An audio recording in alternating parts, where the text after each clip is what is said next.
When a reptile, like a frog, is under terrible stress, it'll play dead.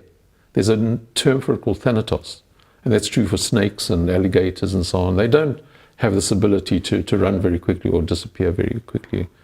So what happens is they freeze. I'm just wondering what you have to do to stress an alligator, to be honest. And they can't be very often where they have to freeze. No.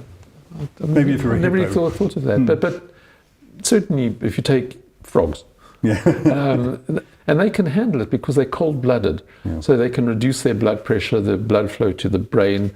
They can markedly reduce the amount of activity in the gastrointestinal tract so they don't make any noises. Their skin can go cold.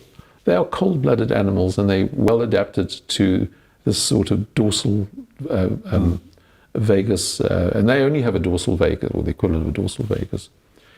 We have that remnant, and it means that if you can't resolve the threat, physiologically, the body calls on this ancestral remnant, which results in, freezing,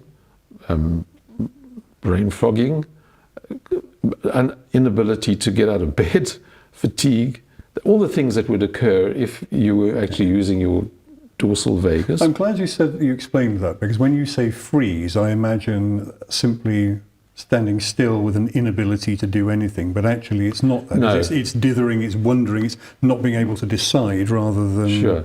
It's a patient who comes into you with a sort of slightly frozen expression, with very little expression in actual fact, unable to make proper eye contact. And they'll often tell you, they'll often use the word, I feel frozen.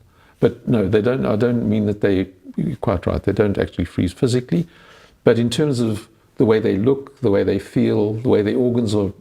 And the problem is that warm-blooded animals really aren't very well adapted to this particular form of response.